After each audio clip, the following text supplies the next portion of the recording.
Hallo, mein Name ist Uli Kronenberg und ich bin hier in Wegberg in der Nähe von Mönchengladbach. Was hier wie eine normale Straße hinter mir aussieht, ist einmal eine Rennstrecke gewesen, eine der bekanntesten in Deutschland.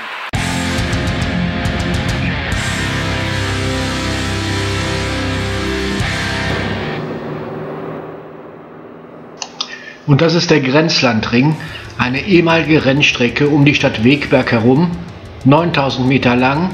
Die Straße ist 6,80 Meter breit gewesen, ein Betonoval. Zeitweise wurde sie als schnellste Rennstrecke der Welt bezeichnet, das ist allerdings etwas fraglich. Als Rennstrecke genutzt wurde sie zwischen 1948 und 1952. Hier fuhr die Formel 2, die Formel 3, hier gab es Motorradrennen.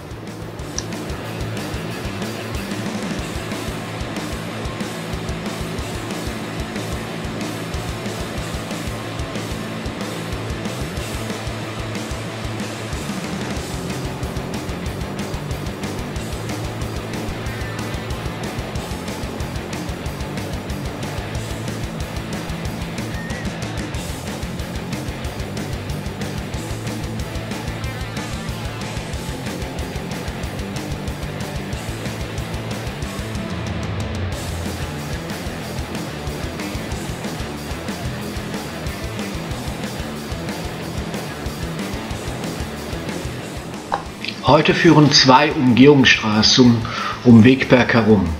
Wenn man sich das Ganze aus der Luft anschaut, sieht man, dass sich hier ein Oval ergibt. Die beiden Straßen nördlich und südlich an Wegberg vorbei wurden von der Wehrmacht gebaut. Ganz in der Nähe nämlich ist die holländische Grenze. Dort gab es zu Zeiten des Dritten Reiches den Westwall. Anscheinend sind dies Zulieferstraßen für den Westwallbau gewesen. Die beiden Straßen allerdings wurden miteinander verbunden und so ergibt sich dieses Oval. Die Strecke könnte durchaus auch als Hochgeschwindigkeitsstrecke geplant gewesen sein. Im benachbarten Rheindahlen nämlich war die Motorschule des Nationalsozialistischen Kraftfahrerkorps stationiert. Hier versuchte man sich in Hochgeschwindigkeitsfahrten und da war ja ein Oval sehr nützlich.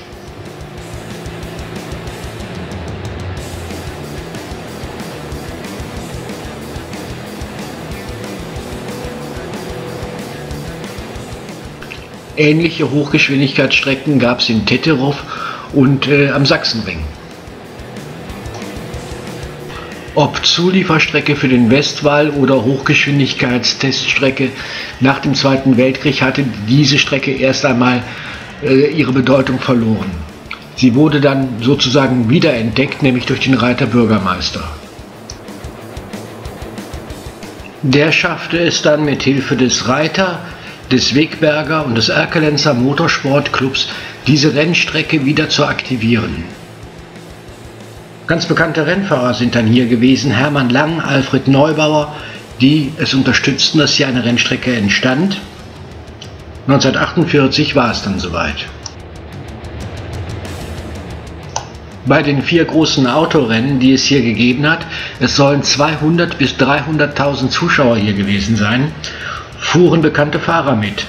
Karl Kling, Hans Stuck, Huschke van Hahnstein, Stirling Moss.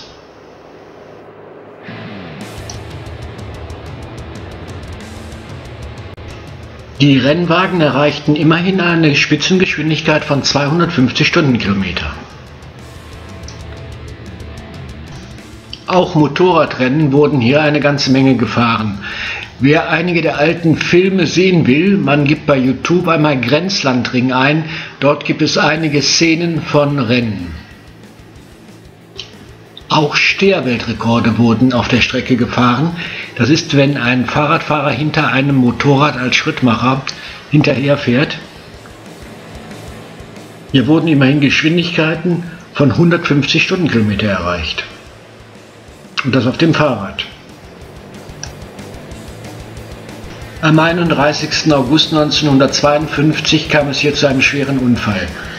Der Fahrer Helmut Niedermeyer kam mit seinem Wagen ins Schleudern und fuhr in die Zuschauer, die damals noch hinter Strohballen standen.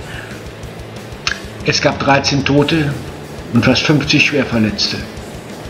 Daraufhin wurde hier nie wieder ein Rennen ausgetragen.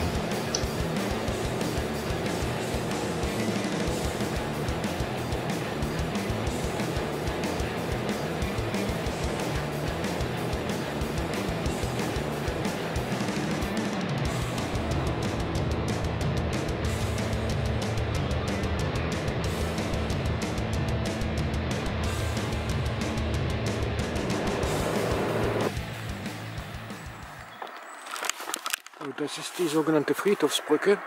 Das war zur Zeit, wenn ein Rennen war, der einzige Zugang nach Wegberg rein.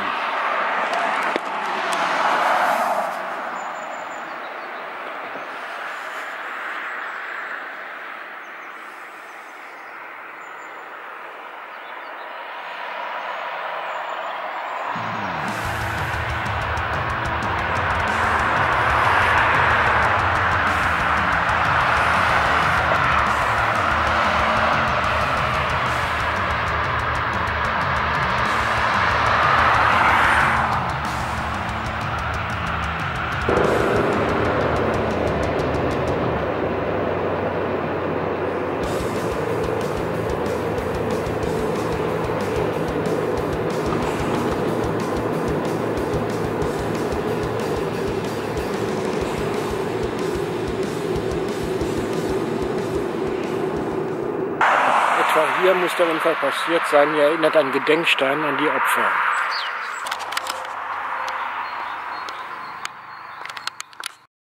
Die Inschrift dieses Gedenksteins lautet: An dieser Stelle verunglückte am 31. August 1952 beim Grenzlandringrennen der Fahrer Helmut Niedermeyer. 13 Menschen verloren ihr Leben.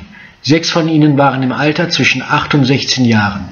Mehr als 15 Menschen erlitten schwere Verletzungen. Viele trugen und tragen an den Folgen. Das Unglück gilt als eines der schwersten in der Geschichte des Motorsports. Zum Gedenken.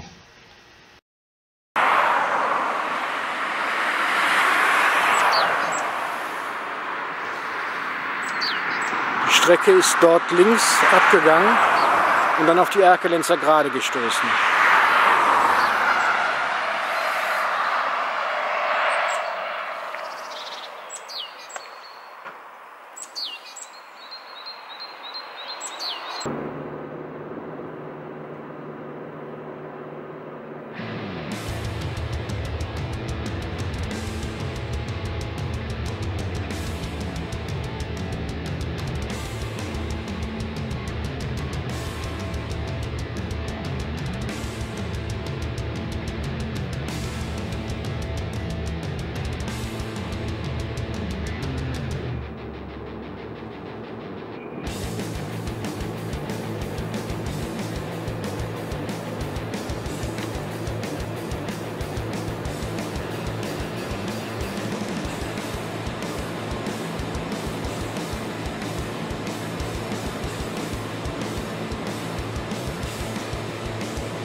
Das war's dann vom Grenzlandring, dieser eigentlich vergessenen, bekannten Rennstrecke.